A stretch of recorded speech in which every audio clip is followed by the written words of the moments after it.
I've done 2 public speakings in the last week that I was unprepared for. Why? So one was at an event where we were a vendor. So they gave us like a few minutes to go up on stage, introduce ourselves and stuff. And there was probably 40 people in the room, if not a few more. And Frankie was the one that set everything up. And then he left and I had taken over. So when they called us up there, I was unprepared. So I just went up there. And So Frankie. What did you say? So I was there. There was a few other title companies there at the same time. So I was speaking to somebody and they were like, they were worried about tripping up the stage and stuff. And I was like, nobody here wants to listen to us with our 5 minutes. Like anybody going up there with any sort of details about what they do is going in one ear and out the other. And so to feel like you need to be remembered, you got to do something that's rememberable.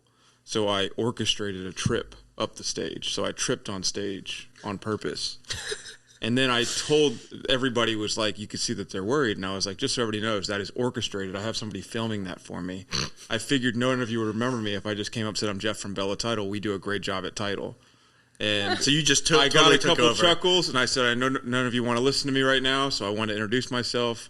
I love having people back, and I got off the stage. Yeah. And then Friday, I got a phone call to do to sponsor a real estate class for yesterday. So I had no work days. I mean, I went the weekend. I was out of town. You were in St. Augustine. Yeah, I was out of town, and I came back, and then I sponsored lunch, and I thought I'd go in, shake hands, and do everything like that. And he's like, whenever you want to go up there, do you need the screen for your presentation? I'm like, dude, I don't have a presentation. Presentation. But, it's all right here. I went up there and did the same thing, and it actually, I got a lot of interaction. I knew about a third of the room, and I was social media friends with at least 60% of the room. And it was another 20 people. So now here I am doing a podcast. Nice. Hi. Welcome, everybody, to Florida Real Estate Life's 5th episode. Woo! Woo is right. We have a super special guest today. And his name, special? Oh, Maddy's always. Maddy is like a staple. I'm sorry. You've done 3 podcasts? 4. 4 podcasts? You've done this one each time? Yeah. Oh, wow. I'm the star. You're the regular. She's the star. You are the star. The guy who didn't wait to be introduced, Jeff Douberly, and I'm saying that correct, right? Douberly, yes. Yeah. So when I first met you, I would always say Douberly because it's spelled like that. I'm not sure that you're saying it wrong. Yeah. I mean, if you spell the word double, D-O-U-B-L-E, so you would assume Douberly would be the same. Yeah. I adopted that way of saying it in high school because when he announced my name in basketball, it was my history teacher. Yeah. And when he would drag out my last name, so when he would announce, 00 starting at point guard, it was Jeff Douberly. That's pretty cool. You were 00? Which sounds way better than Douberly. So that's what it was. So I just fell asleep when you said Douberly. I just adopted Douberly, and I've said it that way ever since. So all right, I like it. So today we're going to be talking about work ethic and what it takes to make it in the real estate industry. Maddy and I are both realtors with Compass, and Jeff works for Bella Title, one of the best title companies in Brevard County. And you do what? I do the marketing, social media, kind of client relations. Mm-hmm. I like to be a liaison between the clients and realtors, and if anybody needs questions answered, and the rest of Bella Title. So, I try and live on my cell phone and make sure that I'm very responsive to everybody. And you are? If somebody needs an answer or looking for something, I can chase down whoever can get it done for us. I remember maybe like 2 weeks ago, I had texted you, and you didn't get back to me till the next day. I didn't think anything of it, but you were so I called with a big apology. Yeah. And there was a reason is because you had texted me something that had a very complicated answer, and I didn't feel comfortable texting it back. So I had put you on hold, thinking I wouldn't forget, which I usually am pretty good about that. And life happens, and then I saw your text the next day, and I called you immediately. But yeah. Aww. Yeah. No, he's a great worker, good work ethic. So that's why I thought you'd be a perfect fit. Yeah, I was a little confused getting the invite when he tells me the topics. Yeah. That's funny. Besides, obviously, putting in the time, the hours that are necessary to succeed in anything, we always talk about in our office, our operations manager Leslie Mink says she likes to quote Kurt Kessel when he hears of a realtor saying, "Oh man, this is just so hard. I might need to go get a real job." He'll always say, "Did you treat this like a real job?" Mm-hmm. And that is, did you start working at 7 or 8 in the morning and go till 5 at night, or whatever it takes? And most people that do leave the industry can't say they did that. Yeah. They may have come into the industry as thinking, I can kind of work my own hours, and those own hours turn into 15 to 20 hours a week rather than treating it full time. Sure. And I will say for myself personally, I do work my own hours, but that also means I like my kids on Monday and Tuesday. I pick them up every Monday and Tuesday at 2:30. So no matter what, I make sure I don't have anything to schedule. No showings at that time. I'm available by phone or text always. But it also means like last weekend where I worked till 11:30 at night on a Friday, and then thinking I was going to have an easy Saturday night, I worked till 11:30 at night that Saturday. And I'm not exaggerating. I really did that on a Friday and Saturday. I'm like, wow. But I know that's what it takes to get to, top tier status. What do you think? Yeah. I was writing an email at 11:30 last night. You were? Yeah. And I sent it. I was like, you know what? This guy messages me at 3 in the morning. I'm sending this right now. I don't think he it notified his phone, but I don't really mind if people email me in the middle of the night. But if you're gonna text me where it dings, then maybe not text me. But I mean, wasn't there a statistic of even if you lead generated for 1 hour a day, you would make over $100,000 a year, or is it $200,000? I'm not sure. It's some crazy statistic like that. So I totally agree that the real estate agents that are leaving the industry, they definitely didn't put they want to say that they did, but if you actually probably broke it down, they probably did not put in 8 hours a day. Right. No chance. Right. You guys talk about 11:30 at night. Both of you guys just mentioned that time. Yeah. Are you guys not morning people? I wook up I'll at get 7 up early. yesterday. I have kids. I have to get up pretty early. But Because I've always thought it was interesting, and there's this, they call it a stigma, but you have the people that you talk about success and what we're doing here, and it's like, they're up at 5 a.m. or they're up at 4:45 and they're at the gym and they're doing this stuff. But that same person goes to bed at 8:30. Right. Who's to criticize the person that stays up till 11:30 at night doing the same thing? I totally agree. And I think the stigma's all wrong. Yeah. So, but yeah, as long as you're putting when you the say you're up hours at in. 11:30, I was just curious, Yeah. how early you guys getting up in the morning? Yeah. Sometimes it's And later. Do you Yeah. think that? Yeah. So for sure. And I think, when you have the flexibility in your schedule and you're putting the hours in when you find it necessary, I think that's important too. Yeah. Not just to get up at 4:45 to be able to tell everybody you get up at 4:45. Right. Mm-hmm. I used to work in insurance too, where I couldn't wait for my lunch break, and it was an entire hour, because although it was a lot of workload in insurance, I couldn't wait until to clock out until lunch and then have that 60 minutes and then, oh my gosh, I have to clock back in now and do work. But now it's I'm literally eating in my car peanuts and anything I could make myself to feel a little bit better. Sometimes I don't forget to eat till 3 in the evening, and I'm like, geez, I need to stop doing 3 in the evening. Yeah, coffee is definitely an appetite suppressant. When is 3 in the evening? I think 3 Because p.m. that could really be 3 in the afternoon or 3 in the morning, and I really can't tell. 3 at I've the never heard dusk somebody of dawn. describe either 3 o'clock as evening. So. I like it. I'm going to start doing At it. dawn, we ride. Yeah, you pointed to the coffee. That's my breakfast and lunch yeah. sometimes. Yeah, but I actually feel a little off topic, but I feel more sharper if I don't have food in me. Because whenever, Slows as soon me as I down. get whatever in my stomach, and maybe not nuts are really good, or little power bars or whatever, but if I eat something legitimately for lunch, I'm almost just completely slumped. I cannot get back to my mind, and I have a stomach ache, so I try to snack. I'm a little bird eater throughout the day. And then dinner comes around, a spread. Appetizer, Yeah. dinner, Yeah. dessert. I've been the same way. Not Yeah. necessarily, but I don't eat a lot throughout the day, and then Yeah. One meal. end of the day, it's over. 3 different meals, but all within an hour and a half. Yeah. Yes.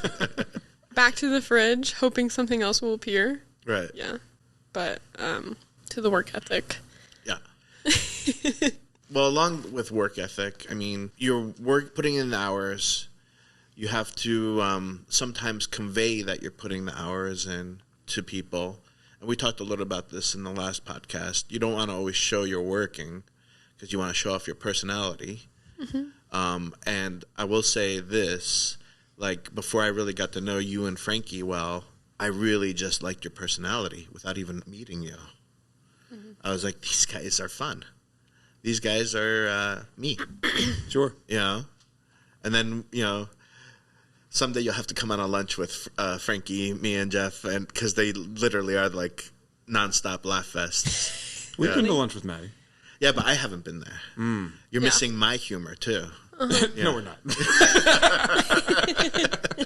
Okay, whatever. He's a key player in this lunch. I bring out the best in Frankie. No, yeah, and I do believe that that's true, especially in that sense. I mean, Pizza FM, guys. I'm not one that's really short of things to say, and when Peter and Frankie are together, I become the quiet one. So Oh my! it's very hard to believe, yeah. Jeff. Frankie and I had a little happy hour at Masa like 2 or 3 weeks ago, and man, it was just nonstop laughing. I was crying. We want to talk about. We're talking about how to be successful and stuff, and I really want to cut this out because we're talking about Frankie a lot. Yeah, and I know he's going to end up watching this. Yeah. So We love you, Frankie. I forgot the cameras were there. She pointed. That camera. Well, Frankie's part of it too. Like, I mean, he's got a really strong work ethic. He's always working, and what we do, lead generation, sometimes means going out having lunch with a client or going out networking, and that's working. And sometimes at the end of a night, like after working all day showing houses or writing up an offer or going on a listing appointment, at 5 o'clock on a free night, I don't necessarily feel like going out and networking or having a happy hour with somebody that might lead to business, but I do it because that's still work. Sure. And you guys basically are doing that nonstop. I know you do that so much too, Maddy. Yeah, I feel like you do it a lot too, Peter. I feel like sometimes I'm like, damn, Peter, I don't know how he does it, because sometimes you just don't feel like. I love to socialize and like go out and see people and talk with everybody and hear about how their day was, but sometimes you just don't feel like it. But Right. It is a part of our job. And once you're there, it's like so much fun. You know, it's like, why did I even second guess this? But yeah, I totally get where you're coming from with how sometimes it's like at 7 o'clock at night too, because that's when everybody else is working their day job. And then it's almost like your day job is during the day, and then your second shift starts at night almost, you know, of the socializing aspect of it, because you're always trying to meet new people and people. You mentioned lead generation, and you know, you said something about a dollar amount and whether it's an hour a day. And if you were to sit down to do lead generation, whatever that is for you, for an hour, what makes that a successful hour? Because what somebody that you could do in an hour may take somebody else 3 because of distractions or what's around the house, or are Peter's kids there that night and he's trying to do it while they're getting ready for bed, or whatever it may be. I know I have that same situation. Yeah. And trying to stay connected or stay involved in what's going on. Yeah. So what is that successful hour for you as lead generation, and without giving away secrets, maybe, you know, what is this you're doing? I mean, definitely still trial and error, trying to figure it out, because I definitely am the same way of I get distracted by just anything flying by, you know? So I would say just if I feel that I've had like maybe I can do a marker like 5 meaningful conversations and then stop it there, or like if I just feel like I got something like accomplished, possibly, you know, because I know we do have like our time blockings where like 2 hours here you spend on this and then you move on to the next thing and that's it. Lead generating may take 3 hours, but maybe you only time blocked for an hour, and we are kind of taught to move on to the next thing after that hour is up. But I don't probably work my schedule that way as much. I probably work it a little bit similar to you, where I like want to feel accomplished, because lead generating is how we make money, you know? So I want to make sure that I get that out of the way and make those connections with people before I start doing my social media for the day or something like that. I think the priorities is how I place my things that I'm going to do that day and how important this is for me to get done. Like social media, I could do that at night. So maybe I might have to work that day if I get more distracted that day. But I have many days where I'm like, damn, I have not been able to like focus today, you know? And then other days it's like, I feel great. This was a really good day, you know? So does that kind of answer? It does. I mean, so Frankie and I, we've had different conversations. So speaking of Bella and what we do or what I do, because we do work somewhat independently as well, but Frankie's been a numbers guy. Like he wants to reach out to a certain amount of people and then something's going to hit. And you mentioned something like you had 5 meaningful conversations. If I were to reach out to 50 people and not get a response from anybody, I wouldn't call that successful. But if I reached out to 2 people and had one really, really good conversation, I would call that more successful. Definitely. And we're trying to implement both things. Like there's definitely some benefit to either side of that. So, but blocking off an hour, I think it's one of those things. I like to think in my own head, and I'm saying this out loud for the first time, but whatever comes second. So if I set an hour aside and I want to have 5 meaningful conversations, like you said, I'm going to do whatever one comes second. So if I have 5 meaningful conversations in the first 25 minutes, I'm still going to work that hour out to see if I get more meaningful conversations. But if I work an hour and I haven't had 5 meaningful conversations, I'm going to continue till I get to 5 meaningful. So whatever comes second, I would call that a successful lead generation or whatever it may be. Yeah. So Agree. Totally. Definitely agree. I think when we're talking about work ethic, another important thing to mention, and they go hand in hand, and a lot of people don't realize this, is the company you keep. If you are working alongside like-minded people that are hyper-focused and want to be successful and want to take whatever career they're in to the next level and be a top producer, you have to be around that type of person. Because I know I've been in 2 marriages where I was told I work a lot, too much sometimes, and it's just who I am, and I don't know if that's something I can ever turn off, because I do like to work. I like to be around people. I do need to turn it off sometimes because that's how you keep your sanity. I know that when I'm not around people that like to work a lot, I might learn some bad habits and I might fall into some traps. And I did my first year in real estate. I kind of wasn't taking it as seriously as I should. I had some great success my first year, but I know that I probably could have been even better if I had been doing what I'm doing now. And I always remember that. I just know I don't ever want to revert back to that. So I always try and keep the right company, if that makes sense. in all aspects of your life. Yeah. Not only just work relationships. I think that's important in anybody. Yeah. And then also giving off what you expect in return, which I think isn't given. So I think people can be very critical. People that are rooting for you. Yeah. I saw this thing. I was watching a little podcast, I think, and someone said, your friends are going to bring you down. They're going to not friends, depending on how you surround yourself with people. Certain people that you hang out with are going to not want you to work because they're going to egg you on. Let's go do this instead. You don't need to do that. You've been working all day. And then you're like, yeah, I have been working all day. Let's go, whatever. Let's go do this. So, recognizing that, and when that person said that, it just stuck to my head. And I was like, you're so right, because I've had so many people just trying to sway me to do something else when, this is the thing that I needed to do. I need to get this done in order to feel accomplished or something like that.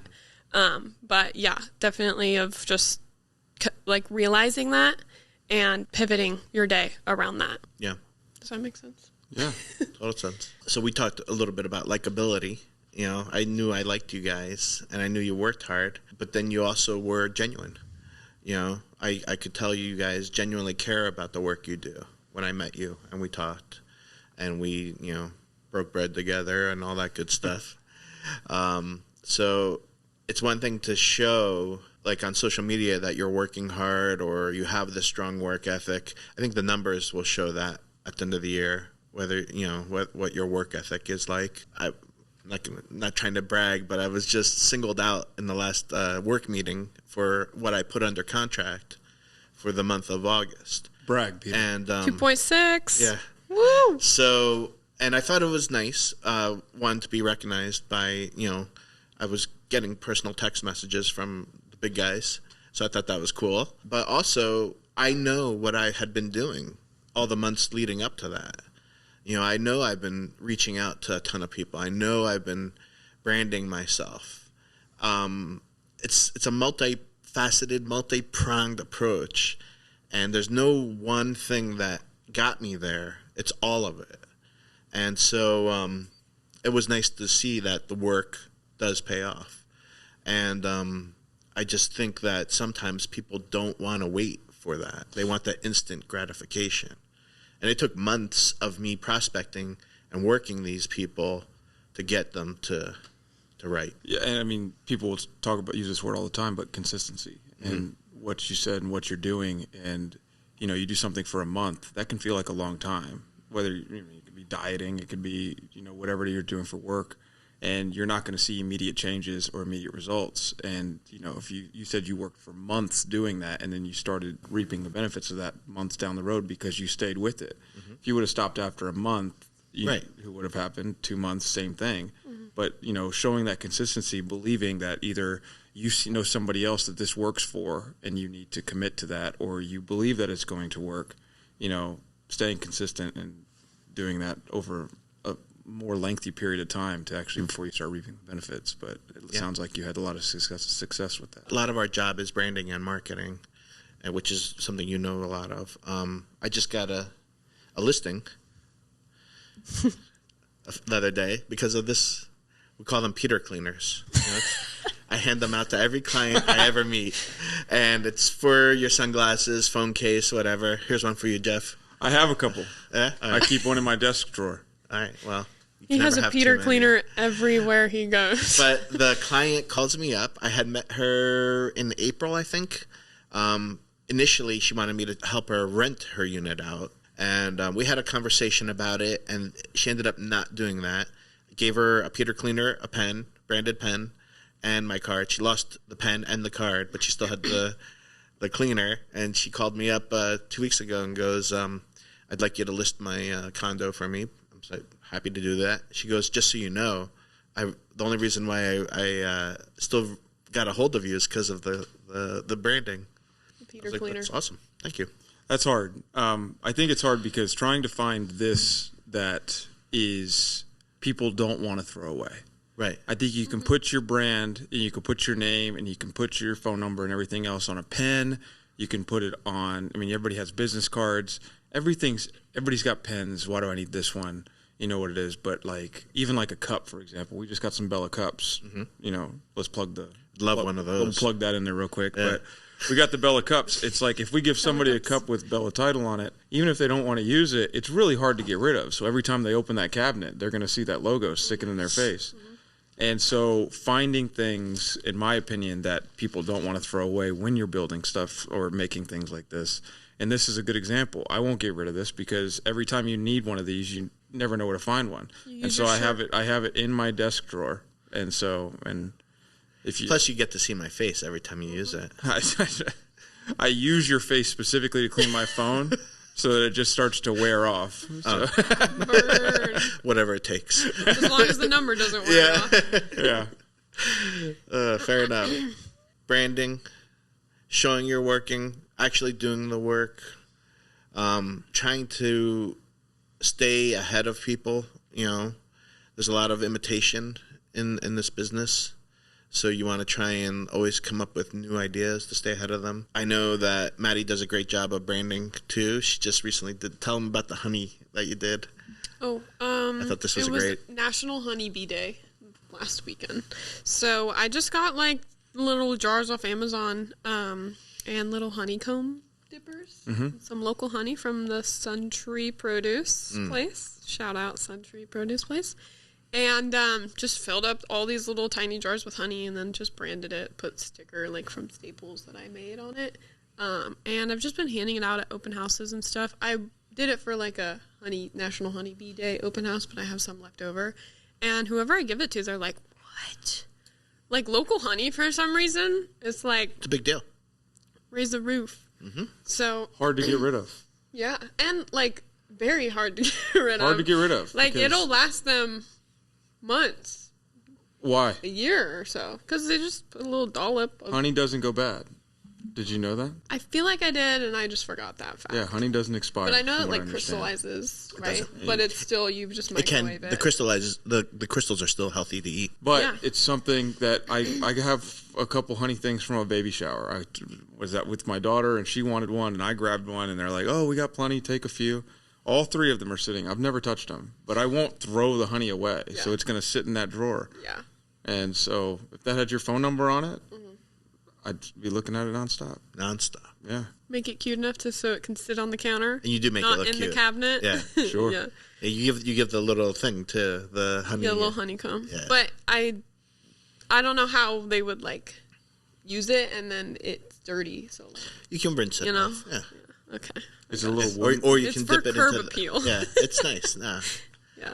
You can put it into if it's hot tea, you can just put it right in the water and it'll just melt right off. Yeah, that's true. That's probably actually what it's for.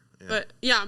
But coming up with ideas like that though, so they can't throw it away. Yeah, it's a really good idea because I didn't even think of that because I didn't really think of that with the honey situation. I just thought the honey was cute. But it was cute. Now that you're saying that, something that you can't throw away is a really good idea. Yeah. Keychains. You're stuck with me forever. Yeah, ever. My name is everywhere. Yeah. That's why I want to be like a fungus that they'll never get rid of. Right, Let me be your fungus. Let me be your... I'm your fungi. Oh, no. She's got dad jokes. I had a dream about a muffler, and I woke up exhausted.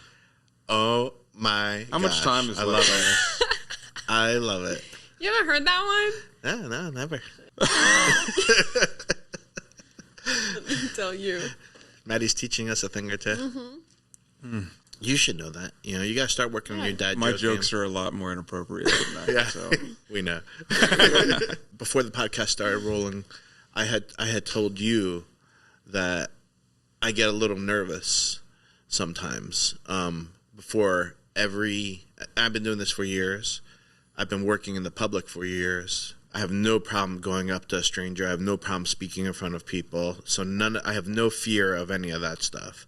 But still, I will get a little nervous before an open house, or I'll get a little nervous before I'm going in to meet a buyer or going in for a listing appointment, or I might get nervous before a podcast or anything. Like, why do you think it is you're getting nervous? And that's a good question, because I genuinely care. And I remember it was towards the end of his career, Derek Jeter for the Yankees. Never heard of him. Yeah, I'm a big Yankee fan. I used to live up there. I used to have second row seats right on first base. He used to throw the ball right in front of me, so I used to always heckle him in a good way. I'd always get a smile out of him. He used to say he would get nervous before every at bat, and he played 21 years. Yeah, every at bat. Not that I know him. Yeah, every at bat he would get nervous, and we're talking about a first ballot Hall of Famer. Should have been unanimous. That's neither here nor there. But we're talking about a great player who always hit in the clutch. You would never have known that. But this was I think it was the year before he was retiring, or the year he was retiring, and he just wanted people to know that. That's how much he cared. And I was like, yeah, man, our society makes you feel like you can't vocalize that. You can't say I'm nervous or I'm a little afraid. How do you get over it in your initial interaction with whoever you're speaking with? The minute I start talking, it's gone. But up until then, it's just there, and it just reminds me, that hey, take this seriously, because this is important. This is for your job. This is what's going to make you money. Been swimming since I can literally I can't remember when I first started swimming, and it was year round. So I've done many swim meets in my life.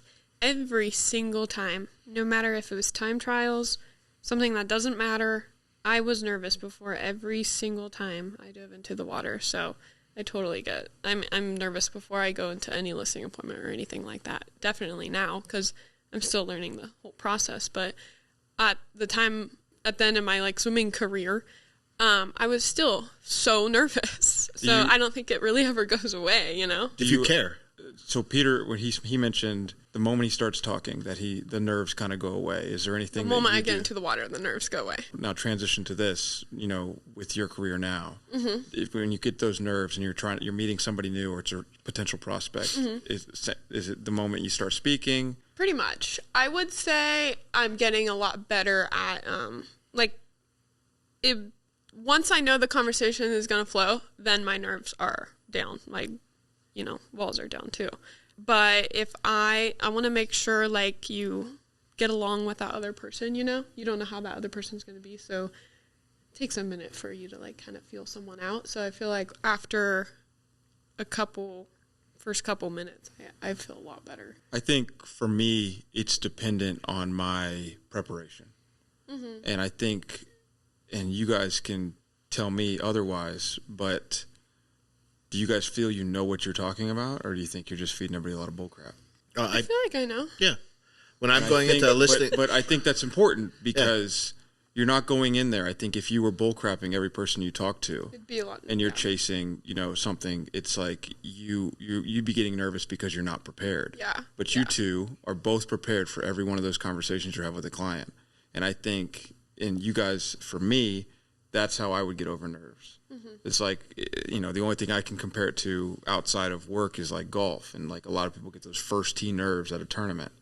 And I'll get those first tee nerves. And I think I can get rid of them looking back at my preparation.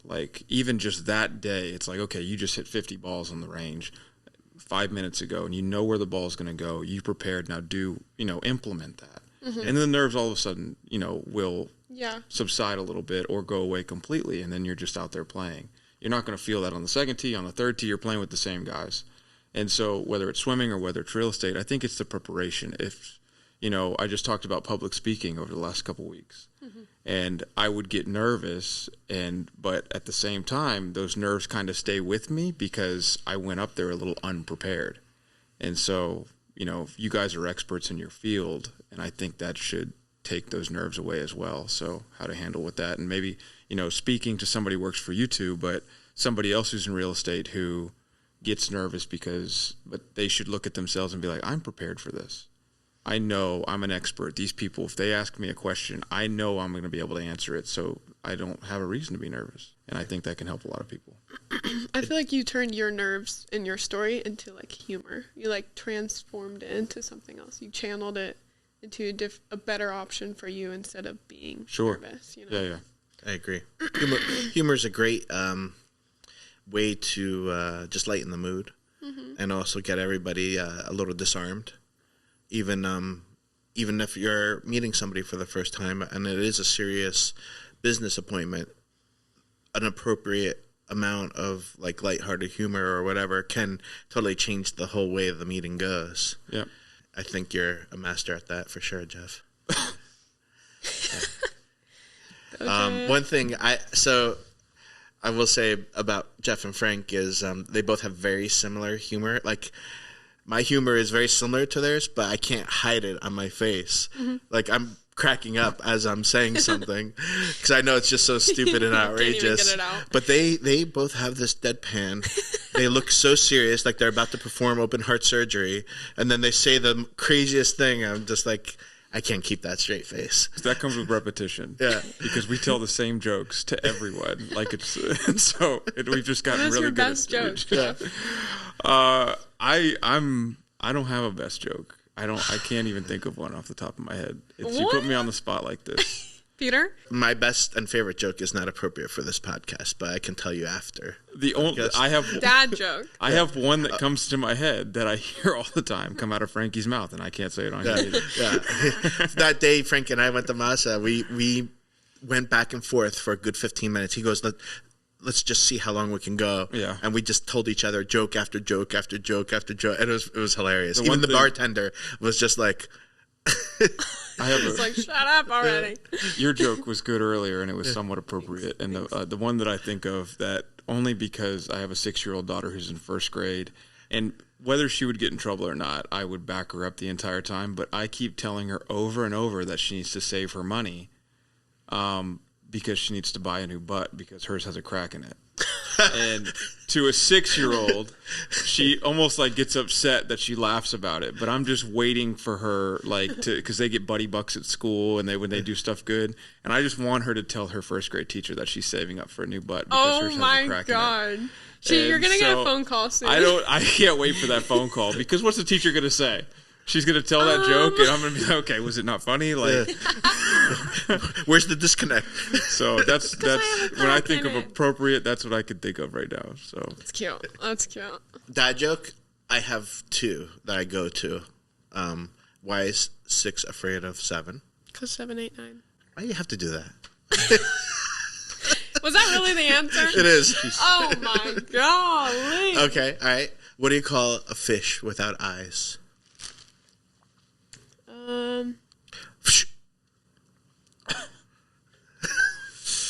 There's no I. See, it's FSH. Oh, You didn't like that one as much. I vote for 7, 8, 9. All right. I vote for butt crack over here. Yeah. No, butt crack is going to be used. That's going in the repertoire. That's going to get locked and loaded. I love these, Peter. So you have young kids. So you know the challenge of working with young kids too. I make it work, but I do drag my kids around a lot with me. They were at my open houses this past weekend. I will reward them. You know, they're old enough now where they just kind of like hang out. They're chill. My daughter is really into the job. She knows a lot about real estate at age 9, you know, and will also ask me a million like really good questions. Yeah, I think she's going to, I don't know if she'll be like a realtor, but she definitely has a business mind for sure. Whereas my son is just, you know, hey, did you sell a house? What can I get? Yeah. Can we go to SeaWorld yet? Yeah, right. That's what they want. That's funny. But yeah, I'll dangle those carrots. I'll be like, listen, I know I'm working a lot, guys, or I know I'm doing this a lot, but we're going to do this because of that. And that always, you know, is good. And I do spend a lot of time with them. I do give them a lot of love, so I don't neglect my kids. Yeah. For me, I've been, you know, something that Bella has is the whole family dynamic between Beth and Frank, and then Frankie and Michelle all being, you know, a family. And Frankie will advertise that, and I mean, so will I. You know, family-owned business, and I mean, a lot of people can claim it, but not everybody lives it necessarily. Mm-hmm. And something that's really helped me with that balance is my family will stop by anytime, and it's never a problem. I have a 1-year-old crawling around the lobby. I have a 6-year-old that, you know, is, you know, being loud or wanting to do something or wanting to leave or crawling on things she shouldn't be crawling on. And everybody in that office welcomes them like they're their own family. And what I think is amazing and what I'm able to sell with that is that not only does it help my balance when it comes to work and family and getting able to see them at 2:00 in the afternoon, or my wife picking them up from school and just stopping by for a few minutes, you know, just because I won't get off until 5 or 5:30 or maybe something going on that night. But they treat everybody that walks in that way. And I think that's always been, you know, made me more comfortable. It's like they do it for everybody else. So it makes me feel super comfortable in letting them stop by. And I've been places and I've been around people that's like, you know, sorry, I won't see you for a while, or I, you know, tell them they can't come. And I definitely don't have to experience that anymore, which is a big help with the young kids. I had a, I hope the pool guy doesn't watch this, but I have a pool guy and I just hired him basically like last week, and he sold, because like you're going off of everybody can sell it, but not really many people can like actually like execute it, you Sure. know, like in a proper It sounds way. like a good selling point, but to me, it's one of those things that people really have to prove. Yeah. So he sold it to me. Like, you know, we're my mom and dad and I run this business together. We're family owned. We've been doing this for a really long time. And I was like, that sounds great. And then he gets to the pool, my pool, and he looks at, or he's freaking out over the pool. That's besides the point, right? I start talking to him about his business, and he's like, yeah, so I actually let my parents in on the pool business like 6 months ago, but I'm so over them, like, I can't deal with them. I was like, damn, the tea is coming out. I've literally known you for like, I don't know, maybe 30 minutes, and you're telling me selling it on the phone. Hey, we're a family-owned business, and then when I talk to you, it's like, I can't even stand them. I can't. I'm like, oh my God, you're giving me anxiety right now. That's a selling point that I've always felt like doesn't need to be said.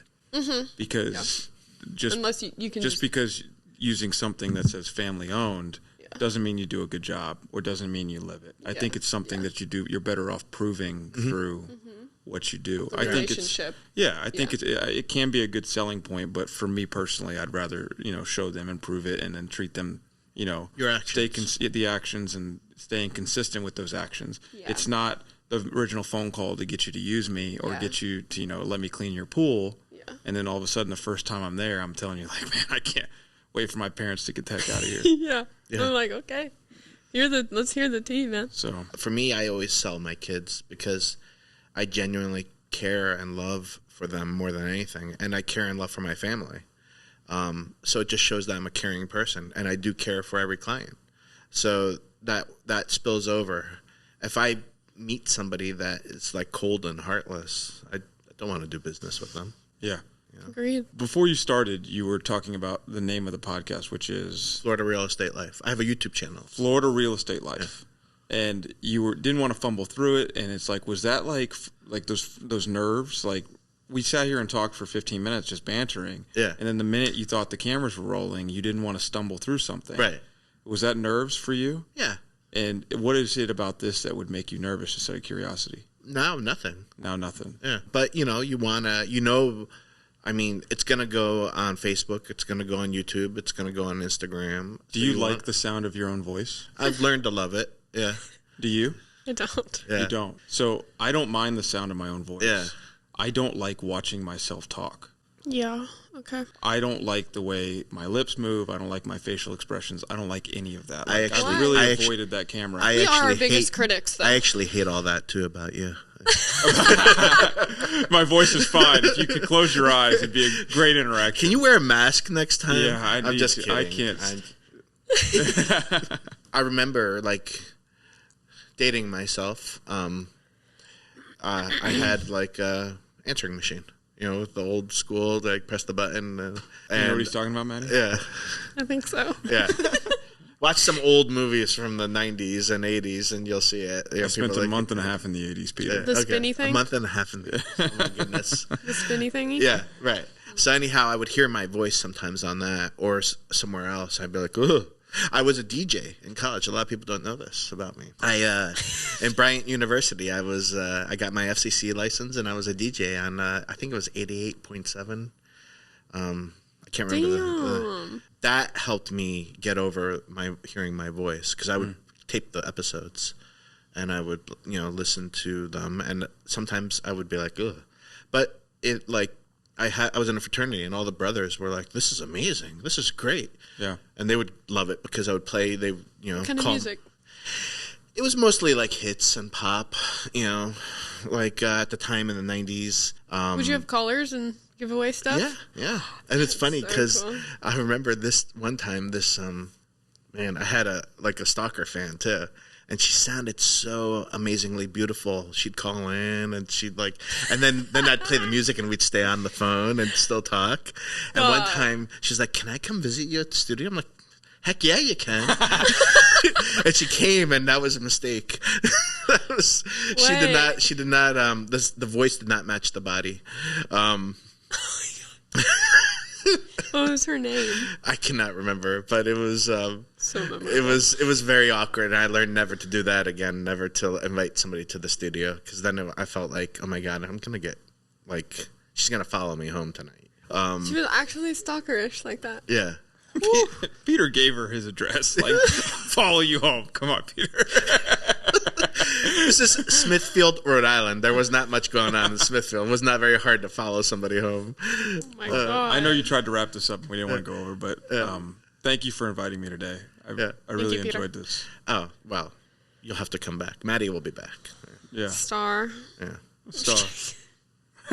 People don't want to see me. They want to see Maddy. Frankie can sit right here. Oh, could you imagine? We did invite Frankie. Yeah.